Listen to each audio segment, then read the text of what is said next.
Market లో invest చేసి మీ డబ్బులు డబుల్ చేసుకోవాలనుకుంటున్నారా? సుందరరామిరెడ్డి గారి లైవ్ సెమినార్ కి అటెండ్ అవ్వండి. బంగారం వెండి రెక్కలు వచ్చినట్లే ఎగిరిపోతా ఉన్నాయి. కొంచెం బంగారం రేటు తగ్గిందనుకుంటే వెండి ఏకంగా 20,000 దాకా పెరిగిపోయింది కేజీకి. దగ్గర దగ్గర 1,70,000కు చేరుకుంది వెండి కేజీ. గత కొద్ది రోజులుగా అసలు వెండి బంగారం రెండు కూడా పెరుగుతూనే పోతున్నాయి. కొంతమంది ఏమో అసలు తగ్గే అవకాశమే లేదు, ఇది ఇంకా పెరిగిపోయి దివాళీ నాటికి బంగారము వెండి రెండు కూడా 2 లక్షల దాకా చేరుకునే అవకాశం ఉందని అంటున్నారు. ఒక్కసారి మనం మార్కెట్ ఎనలిస్ట్ ఉన్నారు, ఆయన ప్రభు గారు, కాకపోతే పాపం జర్నీలో ఉన్నారు, వందే భారత్ ట్రైన్లో ఉన్నారు, అయినా కూడా ఆయన కాల్ చేసిన వెంటనే ఒప్పుకున్నారు. ఆయనతో మాట్లాడి మరిన్ని వివరాలు తీసుకుందాం. నమస్తే అండి ప్రభు గారు. నమస్తే మేడం. ఏంటి సార్, వెండి బంగారం ఇంకా అదుపు ఏం లేదా? రేపు దివాళీ నాటికి ఏదో ఇంకా పెరిగిపోతుందని కొంతమంది, ఏం లేదు దివాళీ నాటికి కొంచెం తగ్గుతుంది అని కొంతమంది అంటున్నారు. దంతెరాసు ఉందని కూడా చాలామంది ఏం చేయాలి, ఎట్లా కొనాలి, ఎంత కొనాలి అని చెప్పేసి భయపడిపోతున్నటువంటి పరిస్థితి ఉంది. మీరు చెప్పండి సార్, ఏంది పరిస్థితి అసలు? Both brothers are chasing yellow and white. Okay, ఇద్దరు నేనంటే పోటీ పడుతున్నారు. అదే కదా. సో ఏదైనా గోల్డ్ కొంచెం వెనకబడింది అనుకోవచ్చు, సిల్వర్ ముందుకెళ్తోంది. అంటే స్ట్రక్చరల్ గా పెరుగుతోంది సిల్వర్. ఎందుకు పెరుగుతోంది? ఇండస్ట్రియల్ కన్సంప్షన్ ఎక్కువైంది కాబట్టి. ఓకే, గోల్డ్ చూస్తే మనకి ఏదైనా ఈక్విటీ అసెట్ క్లాస్ లో ఈక్విటీ ఇబ్బంది పడుతున్నప్పుడు ఆల్టర్నేట్ అసెట్ ఏది పెట్టుకుంటారు? హెడ్జింగ్, గోల్డ్ చేసుకుంటారు.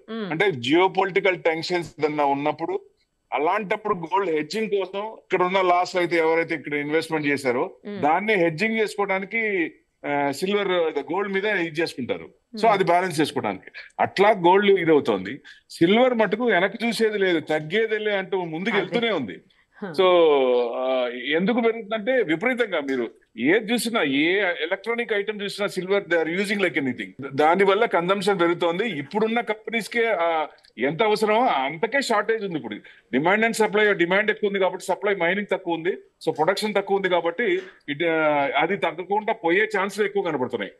మరి దివాళీ నాటికి ఏమైనా తగ్గే అవకాశం ఉందని అంటున్నారు కొంతమంది, నిజమేనా సార్? అది బాగా పెరిగిందండి, 80,000 నుంచి పెరిగింది. ఇప్పుడు కొంతమంది ఏం చేస్తారు, ప్రాఫిట్ బుక్ చేసుకోవాలి కదా. ఏదైనా లెవెల్స్ ఏదైనా కొంచెం ఉంటే కొంచెం కిందగా ఒక 5%, 10% వచ్చే ఛాన్సులు ఉన్నాయి, కానీ విపరీతంగా తగ్గే ఛాన్స్ లేదు. గోల్డ్ కూడా అంతే, గోల్డ్ కూడా కొంచెం బాగా పెరిగింది కాబట్టి కొంచెం తగ్గే ఛాన్స్ ఉంది. ప్లస్ ఏదన్నా ఇప్పుడు అంటే చైనా ఎక్కువ చేసింది, ఎక్కువ వాళ్ళు కనుక అమ్మటం మొదలు పెడితే కొంచెం తగ్గే ఛాన్స్ ఉంటుంది. సిల్వర్ మటుకు వెనక్కి చూసే ఛాన్సే కనపడట్లా. కన్సంప్షన్ ఎక్కువ ఉంది కాబట్టి ఇంకా డిమాండ్ ఎక్కువ పెరుగుతోంది, ఇంకా పెరుగుతుంది. అంటే ఇప్పుడున్న కంపెనీకి ఎంత అవసరం అదే తక్కువ ఉంటే ఇక ఫ్యూచర్ లో నెక్స్ట్ 5 years కూడా పెట్టుకుంటే మనకి ఎంత ప్రొడక్షన్ కావాలో అది మరీ విపరీతంగా షార్టేజ్ ఉంది. సో దాని వల్ల ఏంటంటే డిమాండ్ అండ్ సప్లై, డిమాండ్ ఉంది కాబట్టి రేట్ అనేది ఇంకా పెరిగే ఛాన్సులు ఎక్కువ కనపడుతున్నాయి దాంట్లో. అసలు గోల్డ్ మైన్స్ లో గోల్డ్ అంతా కూడా షార్టేజ్ వచ్చేస్తుంది, స్కేర్సిటీ వస్తుంది, తగ్గిపోతుంది అని చెప్తున్నారు, నిజమేనా సార్ అది? గోల్డ్ కొంచెం షార్టేజ్ ఉండొచ్చు. అంటే మైనింగ్స్ మనకి తక్కువే కదా, ఒకటి మనకి ఎక్కువ లేవు కదా, మైనింగ్స్ లో కొంచెం తక్కువే ఉంది. సో దానివల్ల మెయిన్ అంటే షార్టేజ్ వల్ల పెరిగింది కాదు, కానీ ఇప్పుడు మామూలుగా రిటైల్ చూడండి, రిటైల్ ఫుట్ఫాల్స్ తగ్గింది, షాపుల్లో తగ్గింది. ఎవరు కొంటున్నారు? మీరు ఆడవాళ్ళకి ప్రీసియస్ మెటల్ అది, కానీ షాపుల్లో ఆడవాళ్ళే కనపడుతున్నారు. ఎందుకు కనపడుతున్నారు? ఉన్న మెటల్స్ ని, ఉన్న ఆర్నమెంట్స్ ని లేటెస్ట్ ఆర్నమెంట్స్ తో మార్చుకొని అదేమైనా బ్యాలెన్స్ ఉంటే పే చేసుకోవడానికి తప్ప ఫ్రెష్ గోల్డ్ కొనేవాళ్ళు పర్సెంటేజ్ తగ్గింది.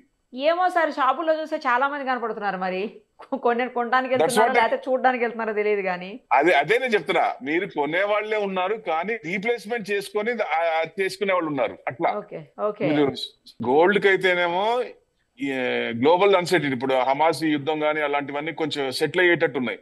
ఎప్పుడైతే సర్టనిటీ అయిందో ఈక్విటీ మార్కెట్ పెరుగుతుంది. ఈక్విటీ మార్కెట్ పెరిగినప్పుడు ఆ అసెట్ క్లాస్ లో ఆ గోల్డ్ నుంచి ఆ పొజిషన్స్ అన్ని ఇటు వచ్చేస్తాయి, క్లియర్ చేసుకుంటారు కాబట్టి ప్రాఫిట్ బుక్ చేసుకుని ఇటు వచ్చేస్తారు కాబట్టి మనీ ఎంత డైవ్ అవుతుంది. అప్పుడు గోల్డ్ తగ్గే కొంచెం ఛాన్స్ ఉంటుంది.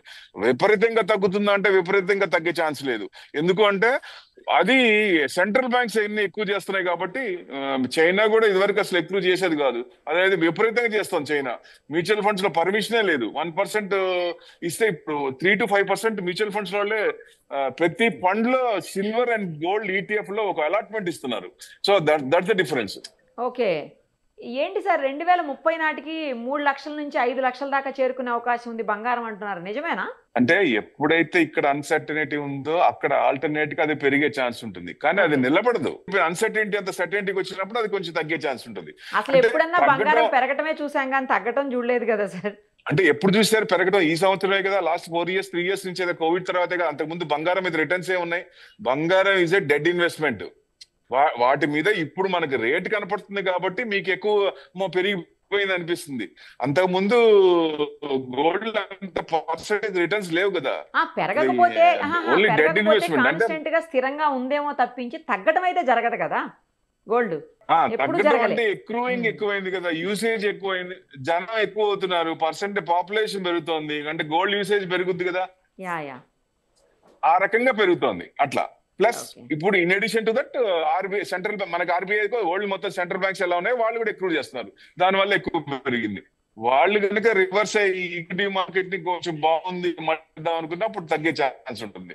అట్లా దీనికి ముందుకు ఛాన్స్ కనపడట్లా ఎక్కడ, ఏ మాత్రం కొంచెం ఈ మంత్ కూడా కనపడట్లా. సో డెఫినెట్ గా ఇంకా పెరిగే ఛాన్స్లు ఎక్కువ కనపడుతున్నాయి. మీకు 5 years టార్గెట్ పెట్టుకున్న 2.5 వరకు వచ్చే ఛాన్స్ ఉందంటే probable more to reach 2.5. Okay, so investment purpose లో అయితే వెయిట్ చేయడం బెటరా అండి, పెట్టేయచ్చా ఇప్పుడు? ఇన్వెస్ట్మెంట్ పర్పస్ అయితే గోల్డ్ లో పెట్టడం అనవసరం. ఎందుకంటే మీకు గోల్డ్ అవసరార్థం యూసేజ్ కోసం ఎంత అవసరం. ఇప్పుడు సపోజ్ మీకన్నా 1 year టైం ఉంది, 1 year ఫంక్షన్ ఏదో మ్యారేజ్ ఏదో ఉంది అనుకోండి. 1 year లో మీరు ఏం చేస్తారు?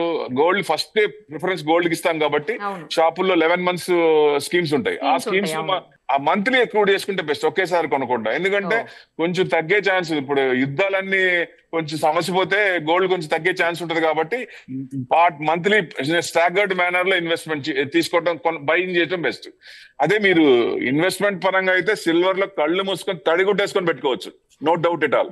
కన్సంప్షన్ పెరుగుతుంది కాబట్టి, ఎందుకంటే దాంట్లో కూడా కొంచెం ప్రాఫిట్ బుకింగ్ వస్తుంది, కానీ భయపడాల్సింది లేదంటా నేను.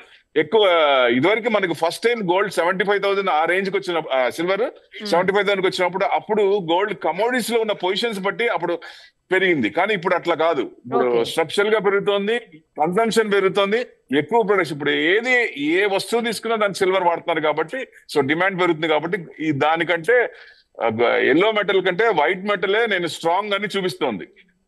Right, thank you sir. మీరు బిజీగా జర్నీలో ఉన్నా కూడా లైవ్ కాల్లోకి వచ్చి మొత్తం వివరంగా చెప్పారు. Thank you so much. Thank you అండి.